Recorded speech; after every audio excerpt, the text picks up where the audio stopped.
नमस्कार बच्चों, अपना लेसन चल रहा है डेप्रिसिएशन। डेप्रिसिएशन में अपनी दो विधियां थी, स्थायी किस्त विधि जिसके हमने एग्जाम्पल किए। अब अपने कर रहे हैं क्रमागत ह्रास विधि। तो क्रमागत ह्रास विधि के हमने कुछ 2-3 एग्जाम्पल कर लिए। अभी इसी को आगे कंटिन्यू करके और इसका एग्जाम्पल और करो क्रमागत ह्रास विधि का। जैसे हमने एक मशीन खरीदी 1 जनवरी 2015 को क्रय की तिथि।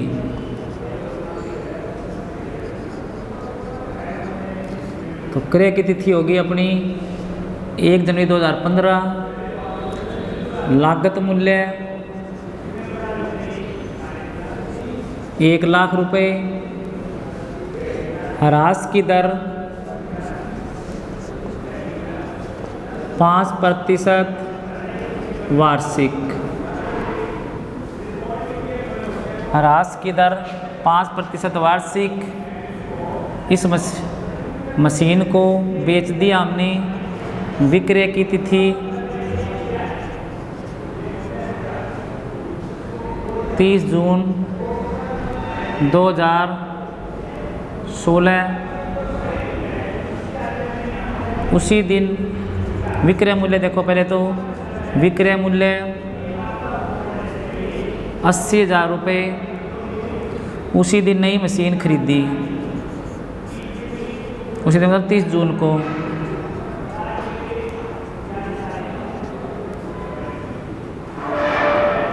उसी दिन नई मशीन खरीदी 50,000 की,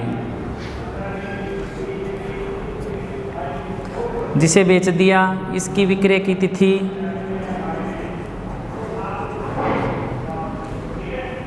31 दिसंबर 2017। वित्तीय वर्ष की समाप्ति 31 दिसंबर को होती है। यानी पहले 1 जनवरी 2001 मशीन को 1 जनवरी 2015 को एक मशीन खरीदी 1 लाख की, जिस पे ह्रास की दर दे रखी है 5% वार्षिक। उसको हमने 30 जून 2016 को बेच दिया और उसी दिन 80,000 की मशीन बेच दी। विक्रय मूल्य बेच दी उस मशीन को और उसी दिन एक नई मशीन 50,000 में खरीद ली। विक्रय की तिथि 31 दिसंबर 2017। यानी इस मशीन को भी हमने क्या कर दिया, बाद में बेच दिया। और कब बेचा ये? 31 दिसंबर 2017 को बेचा और बेचा ये 40,000 में। यानी इसका विक्रय मूल्य कितना हो गया? 40,000। यानी दोनों मशीनें हमने बेच दी है और वित्तीय वर्ष वो 31 दिसंबर को समाप्त होता है। तो आपको मशीनरी अकाउंट बनाना है।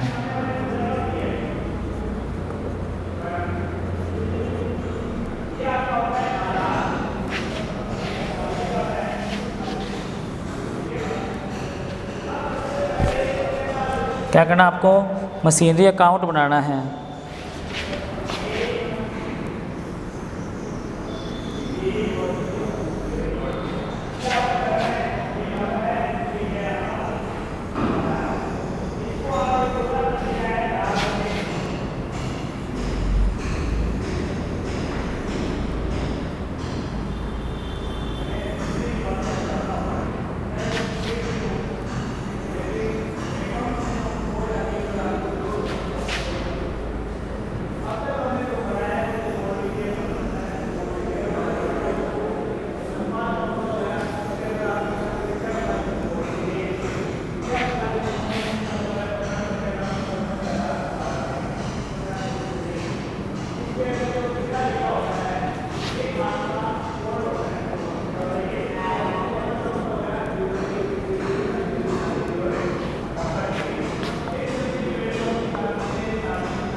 सबसे पहले देखो, खाते भी 31 दिसंबर को बंद होते हैं। 1 जनवरी को ही खरीद लिया तो पूरे साल का डेप्रिसिएशन लगेगा। तो जनवरी 1, 2015 सबसे पहले मशीन को खरीदते ही टू बैंक 1 लाख रुपए। ये साल अपना समाप्त हो 31 दिसंबर 2015 को ही हो जाएगा। तो दिसंबर 31/2015 बाय डेप्रीशिएशन अकाउंट। अब डेप्रीशिएशन कितना हुआ, 1 लाख का डेप्रीशिएशन की रेट 5% दे रखी है वार्षिक, 1 लाख का 5% हो गया 5,000 रुपये। बाय डेप्रीशिएशन कितना आ गया 5,000 रुपये। अब अपने और कोई भी ट्रांजैक्शन नहीं की इतने, अब क्या करेंगे, शेष है बैलेंस निकाला जाएगा। तो बाय बैलेंस CD 1 लाख में 5,000 गए, बैलेंस अपना बचा 95,000। मशीन बची 95,000 की, टोटल हो गया 1 लाख।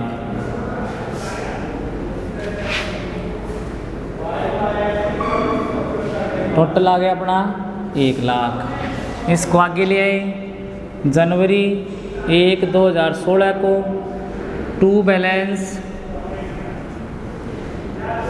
BD। तो मशीन कितने की आ गया आगे, 95,000 की। अब देखो 1 जनवरी को 95,000 के 30 जून को बेच दिया, जबकि साल अपना समाप्त कब होएगा, साल समाप्त होगा 31 दिसंबर 2016 को, और 31 दिसंबर 2016 से पहले हमने 30 जून 2016 को इसे बेच दिया। तो 1 जनवरी से 31 जून तक 6 महीने का डेप्रिसिएशन लगेगा। जून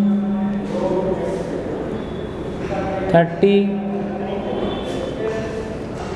बाय डेप्रिसिएशन।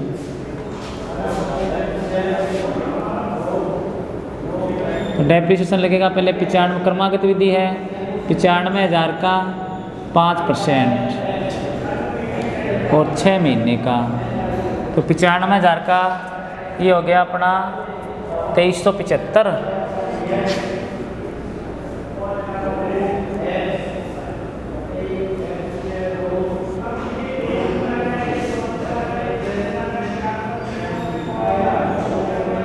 ये आ गया अपना 2375, यानी 95,000 का 6 महीने का और 5% जब डेप्रिसिएशन लगा तो वो कितना आ गया अपना 2375 आ गया।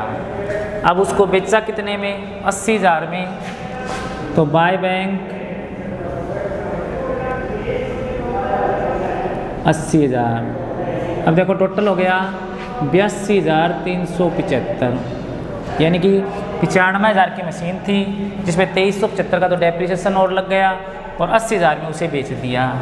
तो 95,000 में से 82,375 घटा दो, तो ये आ गया अपना 625।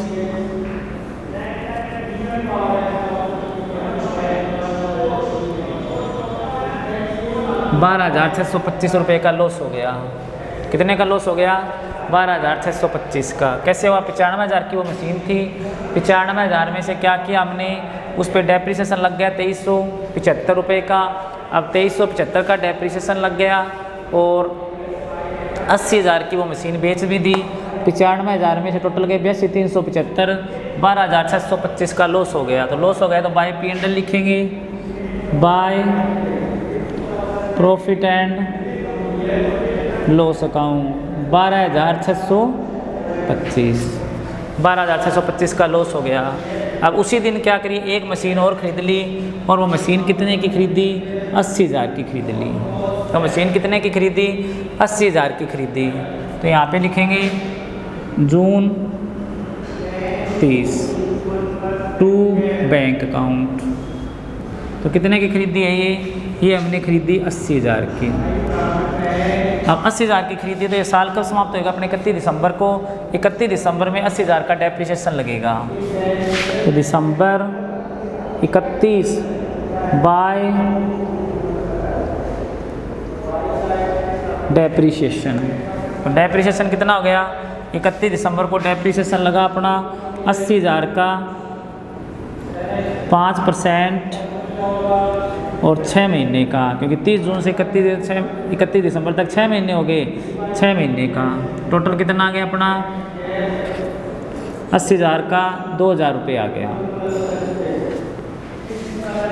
तो 6 महीने का डेप्रिसिएशन कितना लग गया अपना 2,000 आ गया। शेष बैलेंस इसी मशीन का बचा है 80,000 वाली का, तो शेष बैलेंस निकाल दो बाय बैलेंस CD, तो बैलेंस बच गई तो पूरी होगी कंप्लीट 95,000 वाली, तो 80 में से 2 गए, ये बची 78,000 की। यानी 80,000 में 2,000 डेप्रीशन लग गया, तो मशीन कितनी बची अपनी 78,000 की बच गई।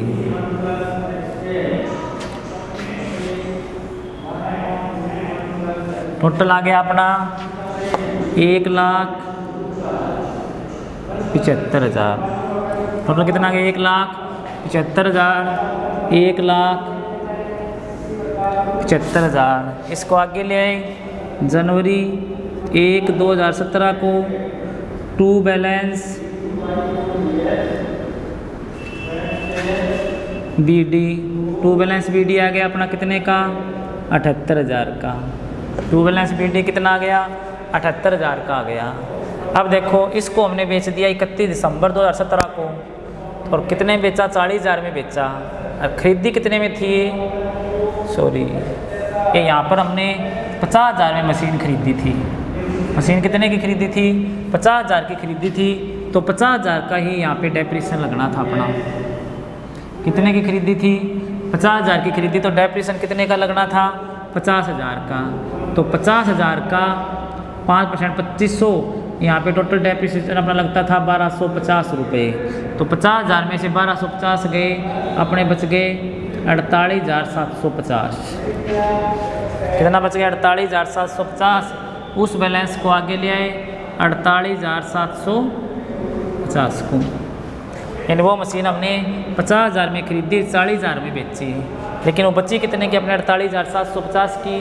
अब क्या होगा 48,750 पे डेप्रीशिएशन लगेगा, तो डेप्रीशिएशन लग गया अपना दिसंबर 31 को 2000 बाय डेप्रीशिएशन, तो 48,750 का 5%, 48,750 का 5% हो गया अपना 2437.5, 2437.5 का डेप्रीशिएशन हो गया। और बेच दिया कितने में, बेच दिया हमने उसे बाय बैंक, बेचा उसे 40,000 में, तो हो गए टोटल अपने 42,437.5 हो गए, और थी वो 48,750 की। 5, 9 में से 7 गए 2, 4 में से 3 गया 1, 7 में 4 गए 3, 8 में से 2 गए 6, तो कितने 6,312 रुपये 50 पैसे का लॉस हो गया। 6,312 रुपये और 50 पैसे का लॉस हो गया। तो ये आएगा अपना by profit and loss account 6,312 रुपये 50 पैसे। टोटल कर दो 48,750, 48,700। तो मशीन हमने पहले देखो पहली मशीन खरीदी 1 लाख रुपए की, 1 लाख रुपए में खरीदी, पूरे साल का डेप्रीशिएशन लग गया 5,000 का, शेष बैलेंस बच गया 95,000। उस बैलेंस को आगे लाए 95,000 को, और उस पे अपने 30 जून को बेच दिया, तो 6 महीने का डेप्रीशिएशन लग गया 2,375 रुपये, और बेचा 80,000 में, 95 में से दोनों जोड़ के घटा दी, इतने का लॉस हो गया। उसी दिन हमने एक नई मशीन और खरीद ली, जो कितने की खरीदी 50,000 की, 50,000 की मशीन खरीदी, जिस पे 50,000 में 5% 6 महीने का डेप्रीशिएशन लगाना है, तो ये 1,250 आ गया। उसका बैलेंस बच गया अपना 48,750 रुपये। अब 48,750 को आगे ले आए, 48,750 का डेप्रीशिएशन लगा दिया पूरे साल का, और इतने में बेच दी, इतने का लॉस हो गया। इस तरह ये अपने मशीनरी अकाउंट बन गया। तो आज के लिए इतना ही, धन्यवाद।